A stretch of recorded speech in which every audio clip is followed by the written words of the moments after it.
chronique du Clic au déclic. Aujourd'hui, je suis vraiment excitée de cette chronique-là parce que ça fait des années que je suis passionnée par la visualisation créatrice, par le pouvoir créateur. Et aujourd'hui, on va parler de ça. Vous savez, on a eu un peu des gens qui voulaient nous proposer le secret. On a plein de coachs, d'intervenants, des enseignants spirituels qui nous offrent des recettes. Mais à chaque fois, on a l'impression que ça fonctionne pas comme on le voudrait ou que ça dure pas. Aujourd'hui, je reçois un docteur en neurosciences, Mario Beauregard, qui est neuroscientifique. Et j'ai l'impression qu'on va avoir plein de réponses à nos questions au sujet, entre autres, de la physique quantique aussi. Bienvenue, Mario. Merci de me recevoir. Mario, si je te posais la question comme ça d'entrée de jeu, là, est-ce que tu crois dans la magie de la vie?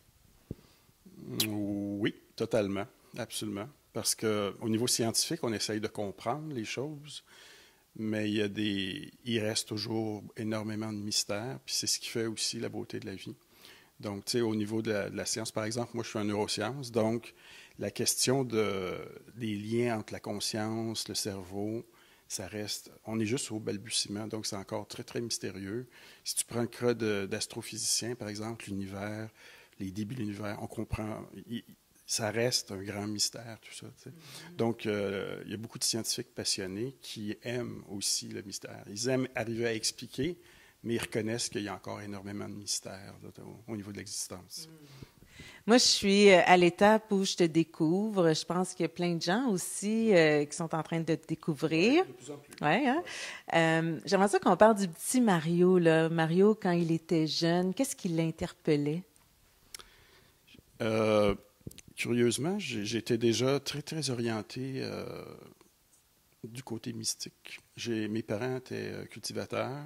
On vivait sur une petite ferme dans les cantons de l'Est. Puis j'allais régulièrement me promener dans les champs, les bois. Puis j'étais comme en contact. Il y avait une espèce de communication avec la nature. Puis dès ce moment-là, même vers l'âge de 8 ans, j'étais convaincu que ce qu'on appelle l'âme, l'esprit, tout ça, c'était pas la même chose que le cerveau. J'avais cette vision-là, puis je savais que plus tard, je devais devenir un savant dans mon langage d'enfant pour arriver à démontrer ça. J'avais déjà conscience que comme ma mission de vie, si on veut. Mais puis j'ai eu beaucoup d'expériences spirituelles, jeune, puis aussi à l'adolescence, jeune adulte. Donc, évidemment, ça a influencé le travail que je fais aujourd'hui. Puis quel genre d'expérience spirituelle? Est-ce qu'il y a une expérience, disons, celle qui se démarque le plus, là, que tu as envie de nous raconter? Une expérience de ce qu'on peut appeler conscience cosmique où ton petit moi disparaît puis que tu fusionnes avec comme tout ce qui existe à tous les niveaux là, dans l'univers. Oui, ça m'est arrivé plus qu'une fois, ça. Ouais. Est-ce qu'il y a eu à un moment donné un déclic où tu t'es dit, à cause de cette expérience-là, il faut vraiment que je fasse des recherches en neurosciences? Oui, parce que c'est des expériences qui sont arrivées au début de l'âge adulte, là, jeune adulte. Et puis, c'était aussi le moment où j'entreprenais des études. Ça a orienté mes recherches. Donc, j'ai voulu essayer de comprendre ce genre de phénomène-là. Qu'est-ce qui se passait dans le cerveau à ce moment-là? Et donc, c'est sûr que ça a contribué à influencer ce que j'ai fait par la suite. Là. J'aimerais ça que tu nous parles de façon scientifique, mais avec des mots qu'on va, qu'on va tous comprendre. C'est quoi le processus qui fait que la pensée crée? Bien, au niveau des recherches actuelles, ce qu'on sait, c'est que la pensée, lorsqu'on a une pensée, une émotion, une croyance, peu importe, c'est associé à de l'activité électrique et de l'activité chimique dans le cerveau. Donc, il y a comme une signature de la pensée en question, de l'émotion. Ce qui fait que lorsqu'on a certains types d'émotions positives, par exemple, c'est associé avec la sécrétion de certains messagers chimiques dans le cerveau, comme la dopamine, la sérotonine. À l'inverse, si on a des pensées négatives, c'est associé avec la production, la sécrétion d'autres types de messagers chimiques, comme du cortisol, par exemple, qui est lié au stress. Et ça, à force d'être sécrété dans l'organisme, produit, ça finit par avoir un effet toxique. Donc déjà, en partant, dépendamment de qu'est-ce qu'on maintient au niveau de ce que j'appelle l'espace mental, on va avoir des répercussions au niveau du cerveau et du corps physique. Du cerveau qui est connecté avec tous les systèmes physiologiques comme le système endocrinien, donc les hormones, système immunitaire, par exemple. Donc, c'est ce qui fait que des pensées, des émotions, des croyances vont aller influencer tous ces systèmes-là physiologiques qui, avec le système nerveux, ça forme ce qu'on appelle le réseau psychosomatique. Mais l'effet de la pensée, des émotions, n'est pas limité simplement à l'organisme. Là, on se rend compte que la conscience, l'esprit, ça a un effet qu'on appelle non local ou étendu, c'est-à-dire au-delà des confins du corps. Et donc, ça, on connaît moins ça, mais il y a de plus en plus d'études qui montrent qu'on peut influencer, par exemple, des systèmes physiques au niveau électronique, au niveau quantique même. On peut influencer des organismes vivants, incluant d'autres êtres humains à distance. Donc, on découvre que le pouvoir finalement de la pensée est de plus en plus important. Maintenant, au niveau de la mécanique de création des événements, des expériences et tout ça, au niveau scientifique, on n'est pas encore rendu à ce niveau-là. Mais tout ce qu'on peut noter, c'est qu'il y a des corrélations entre ce qu'on maintient au niveau de la pensée, de la vie émotionnelle, et ce qui nous arrive au niveau du corps, puis aussi à l'extérieur dans nos vies. Ça, on s'en rend compte de plus en plus. Par exemple, dans des situations des cancers, par exemple. Il y a des gens qui ont des problématiques au niveau émotionnel qui, tant qu'ils ne sont pas guéris, vont mener à l'apparition de différentes formes de cancer. Il y a des individus qui vont en avoir 3, 4 épisodes dans leur vie, jusqu'à temps qu'ils règlent les problématiques au niveau émotionnel. Puis curieusement, quand c'est réglé, tout à coup, les symptômes ne réapparaissent plus. Donc, on voit qu'il y a des liens puissants, là. Penses-tu qu'un jour, par exemple, on sera en mesure de maîtriser davantage ce volet-là, puis de faire plus de liens entre ce qu'on pense et ce qu'on crée? Oui, parce que déjà, on a des technologies qui permettent de montrer qu'on peut influencer grandement ce qui se passe dans le cerveau. Dans mon laboratoire, on a fait plusieurs études sur ce qu'on appelle du neurofeedback. Donc, c'est une technique qui permet de mesurer l'activité électrique du cerveau, mais c'est une technique qui permet également d'influencer notre propre activité électrique. Donc, on arrive à prendre contrôle de cette activité-là. Et la plupart des gens sont capables d'arriver à faire ça. Ils commencent à être capables de faire ça, par exemple, à l'intérieur d'une session de 20-30 minutes, mais ils peuvent arriver à maîtriser ça sur une trentaine, quarantaine d'heures. Ils deviennent excellents. Donc, ça signifie que éventuellement, il y a de plus en plus de gens qui vont être capables d'arriver à maîtriser ce qui se passe au niveau psychologique et donc au niveau neurologique, au niveau du cerveau. Et de cette façon-là, on va avoir de plus en plus d'impact au niveau de ce qui se passe dans nos vies et dans l'environnement immédiat. Est-ce que tu crois au hasard? Pas du tout. Non, je crois aux synchronicités, c'est-à-dire que c'est des hasards qui, en réalité...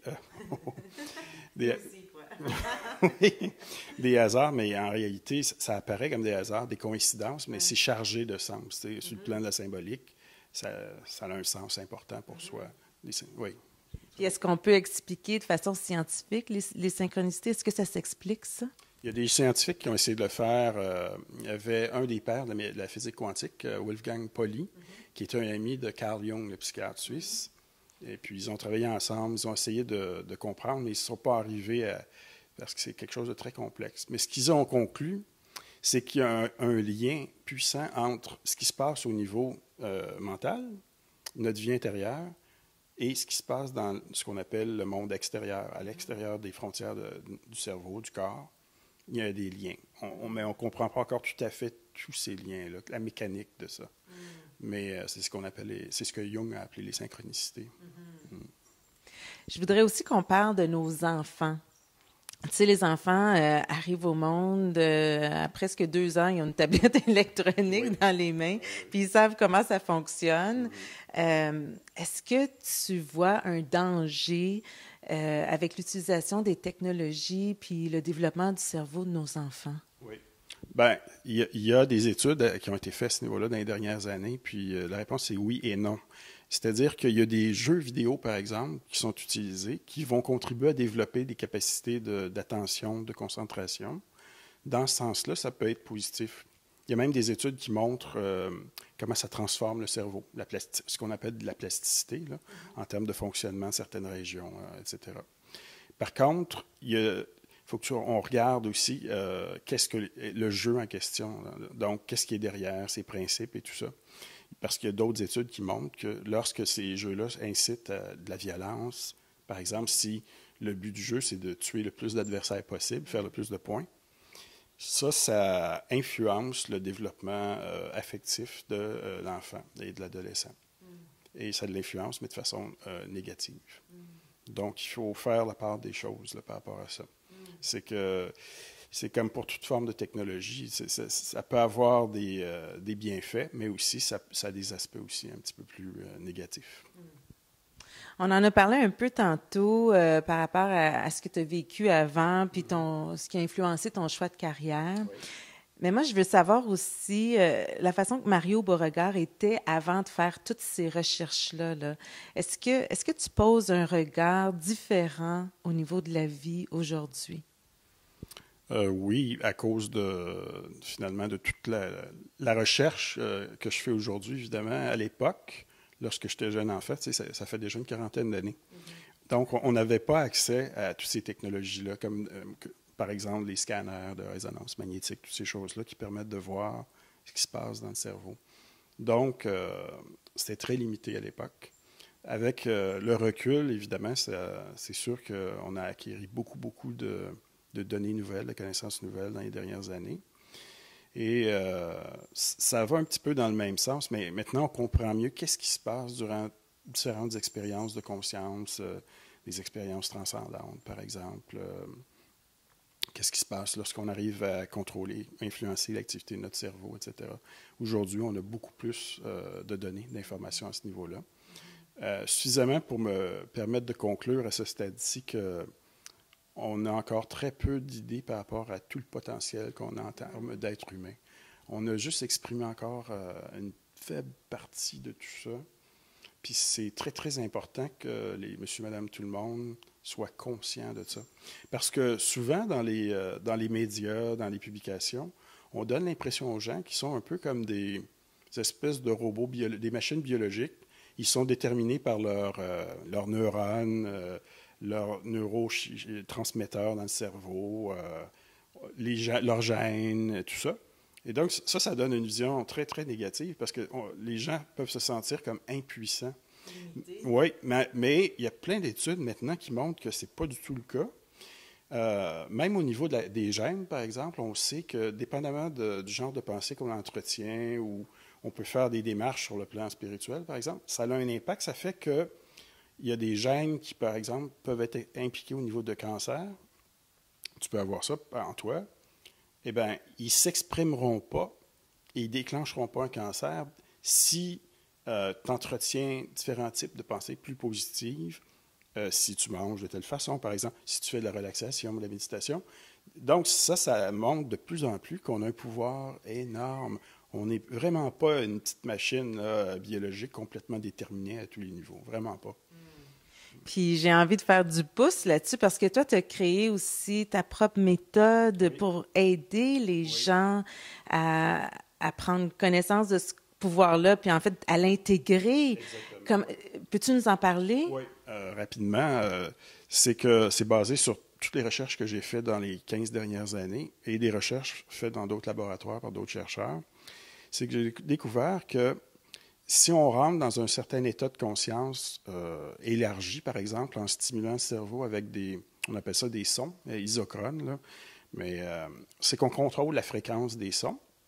Et ça influence la vitesse d'activité cérébrale de nos ondes. Donc là, on est comme en activité bêta, par exemple, des ondes rapides. Mais si je te fais écouter un certain programme au niveau acoustique, tu vas rentrer rapidement en ondes θ, ou même frontières θ, delta, qui sont des ondes très, très lentes. Ces ondes-là, ils sont associés à des états de transcendance, des expériences spirituelles transformatrices profondes. Donc, moi, ce que je fais dans les ateliers, puis même en consultation individuelle, c'est d'amener les gens dans cet état-là. Et là, les gens peuvent accéder à ce que j'appelle le supraconscient, qui est une autre partie de l'inconscient. Mais c'est la partie de l'inconscient qui représente l'essence spirituelle de l'individu.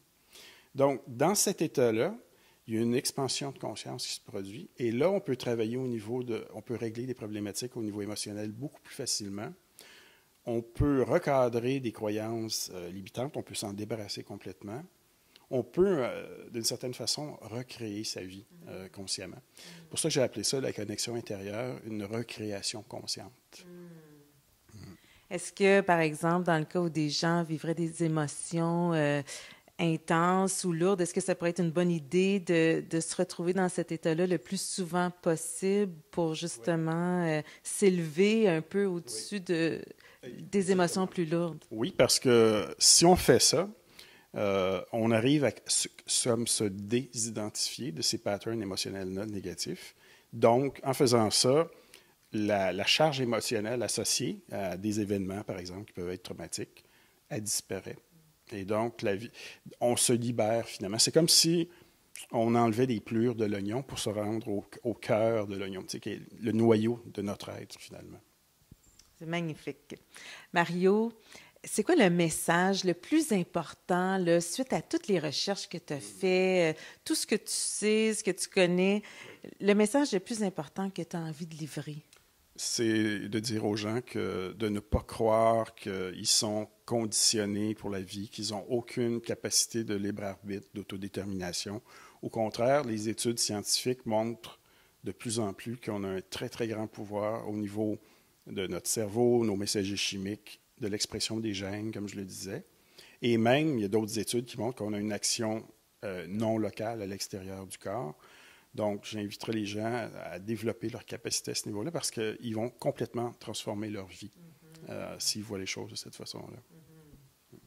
Et comment tu vois l'avenir de la recherche? Est-ce que tu as, par exemple, en tête, je ne sais pas, tu sais, des pensées de dans 10 ans, ça va se faire, ou tu sais, ou ça, je vois ça bientôt, ou je pense qu'on arrivera vers. Est-ce que. Oui? Est-ce que je suis en train à l'Université de l'Arizona, où je suis maintenant, j'ai collaboré à la création de ce qu'on a appelé un manifeste pour une science post-matérialiste. C'est-à-dire que ce que j'entrevois, c'est que maintenant, on peut dépasser la vieille science matérialiste qui considérait que l'être humain était comme une espèce d'automate, le conditionné, tout ça. Les sciences modernes nous montrent que ce n'est pas du tout le cas, les neurosciences, la physique quantique, etc. Donc, on s'en va, on est dans une période de transition entre deux grands paradigmes. L'ancien paradigme qui date de 4 siècles maintenant, et la nouvelle vision qui est en train d'émerger. Donc, moi, j'appelle une science post-matérialiste. Donc, on dépasse la vieille vision matérialiste. Et ça va amener une transformation majeure du monde, comme on en a connu à la Renaissance, par exemple. Puis peut-être, je pense que peut-être ça va être la plus grande révolution conceptuelle dans l'histoire de l'humanité. Et moi, je suis curieuse. Tu vois ça comment concrètement, qu'est-ce que tu penses qui peut se produire dans nos vies? Le contact avec la dimension intérieure, la connexion intérieure là, dont je parle, va devenir central dans la vie des êtres humains. Ça va au lieu de courir continuellement après de l'argent, des biens matériels et tout ça, on va se tourner vers l'intérieur.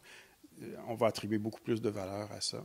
Et en faisant ça, évidemment, l'espèce humaine va se transformer dramatiquement. Donc, ça va se refléter au niveau de toutes les institutions. On ne parle pas pour dans 2 ans, là, mais c'est du plus long terme. Mais clairement, ça va avoir un impact majeur au niveau de toutes les institutions, de la politique, de l'économie, tout ça. Puis on voit déjà que ça bouge beaucoup. Tu sais, on est dans une période de... C'est sûr qu'il y a beaucoup de friction parce que c'est une transition vers quelque chose d'autre, vers quelque chose de beaucoup plus beau, beaucoup plus grand. Moi, je suis beaucoup intéressée par les rêves des gens. Si je te demandais à toi, c'est quoi ton grand rêve?